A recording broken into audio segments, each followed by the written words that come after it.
Verizon Center, where the 13 and 16 Washington Wizards are looking to continue to climb up the ranks in the Eastern Conference. I'm here joined by Roundball Reporter Jordan Christian, and I mean Jordan. Tonight, the Washington Wizards are facing a Milwaukee Bucks team who just 3 nights ago, they got demolished by 123-96. So basically, what can the Wizards do to redeem themselves and hopefully continue to climb in the Eastern Conference ranks? Crash the defensive glass, get points in transition, and most importantly, stop Giannis. And you basically said it. They have to stop Giannis. Last time the Wizards played this team, they allowed 56.3% to be shot from the field. So, Jordan, what does John Wall need to do tonight as the leader to win this game? Just control the floor, be the team leader, the team captain, feed the paint, feed the shooters, and get good points. All right, we'll look forward to seeing if John Wall can stop the Greek Freak. Stay tuned for more. Scott, what do you think was good defensively in the last 3.5 or so there, and how pleased are you to see after what happened 5 you guys kind of improved this one? It shows a lot of toughness and character that I know our team has. We didn't feel good about that game in Milwaukee. They had their way with us, not some individual players plus their entire team. So we wanted to just bounce back and play a tough game. And, you know, the thing I love about this game, Brad didn't have a good game going offensively, scoring-wise. But he didn't put his head down. He made great passes, and I thought he made the play of the game, the extra pass. We talked about this in our shoot-around, watched film, and then we went on the court and worked on it. We know how this team defends, and we have to make that extra pass. And the extra pass he made, Brad could have easily shot the ball. I mean, he's one of the best shooters in the game. He had it at the right elbow, and he swung it to Otto for the corner 3. That's a game-winning play, whether Otto makes it or not. That's trusting your teammates. But it's Brad not putting his head down and getting down on himself and missing some easy looks for him early in the game. But I thought that was a turning point, and we battled. You know, John competed. When we got down 10, we got back in there with our starters, and they all chipped in and played inspired defense. We only gave up 18 points in the last quarter. I think we only gave up 6 in the last 5 or 6 minutes. And most of your starters only got like a blow or 2 in the second half. I guess that you wanted to trust in them after a couple of days off. Well, we know we had some time off, so all the bodies are rested and feeling pretty good.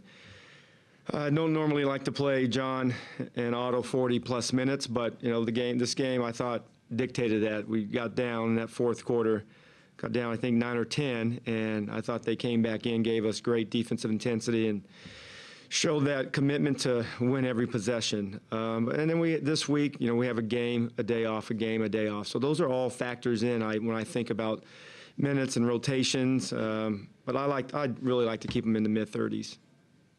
Brad was just saying in the post-game interview that it's kind of a new step for him to break out of a shooting slump mid-game, not let what happened earlier affect him. Well, I think that's with all young players. You know, Brad's a young player. He's been in the league for 5 years, but he's still a young player. That's the next step. Not wait a game or 2 and be able to do it in the game. But like I will tell Brad tomorrow, it's not whether you make every shot, because that's impossible. No one can. No one ever will, ever. But it's making plays to help your team. You know, he had 4 assists in the first half. I think he ended up with 5 with that big assist to Otto. But he had defensive stops. I thought he did a great job of battling Giannis down in the post. He's as you all know, he's a hard cover.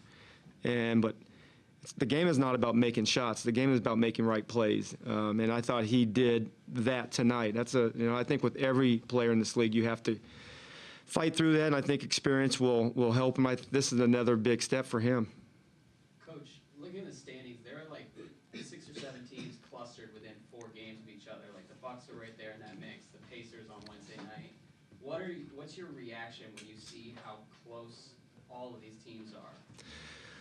Well, I know we're 14 and 16. We got 52 games left. There's a lot of basketball, and there's only a few games that separate, 2 through Like 10, 11. I don't address it with our team, but I'm aware of it. I still think that we have to still just focus on each day and keep getting better. I'm not happy with 14 and 16. And the thing I love about our guys, they're not happy about it. We had lost some tough games that we could have won on the road. But I think the thing I love about our team right now, we're playing well at home. And we had a great crowd tonight, and we want to continue to give them inspired basketball play. And I thought tonight we did that. Scott, what do you like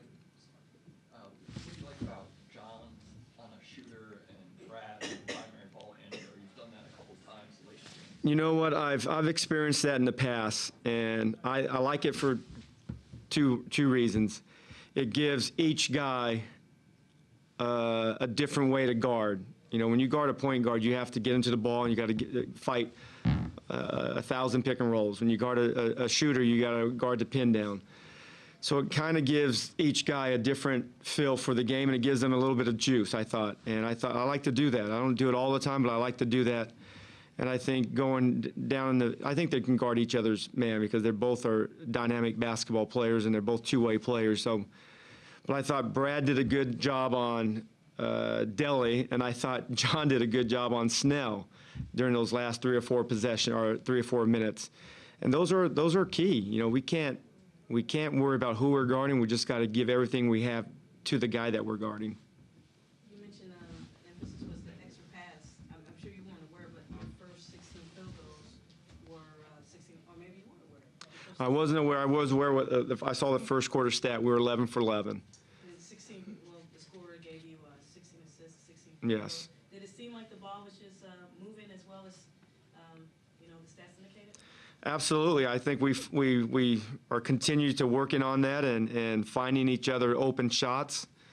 We got enough talent that we don't need to take tough shots. There's not going to be never a tough shot because we got some tough shot makers. Keith can make tough shots. Brad, John. But I think when Otto does a good job of spacing, and I think he did that tonight, he has to pick and choose his cuts, but he also has to space. He's one of our best three-point shooters, and he had 9 threes tonight. I thought he could have had 12 tonight, but he has to just continue to trust the space and trust the pass that's going to find him. And it did. John found him a bunch of times. Mark, the thing also, March, he didn't, stat-wise, he's usually 11 or 12 each game, rebounds and points. But he played a big part of our win by doing a great job of rolling and sucking in the defense, open up our shooters with his screens, and he did a good job of finding them in swing passes. So you would attribute kind of some of Otto's success, Marquis' offensive success, to exploiting the weak side, which is something. Absolutely. We stayed on the strong side in Milwaukee, and this team overloads the ball so well, and they're so long and they're athletic, and they cover and they rotate and they switch and they make you play to the weak side. If you don't, it's going to be hard to score over them. But the pass, you can't move as fast as the pass. We've all been taught that from day one, whenever we picked up a basketball. And I thought the pass, that they were chasing the pass tonight, and that's what we have to continue to build our team on. Offensively, we're averaging a bunch of points the last 15 games. Defensively, we got to just keep fighting, grinding, and finding ways to get stops.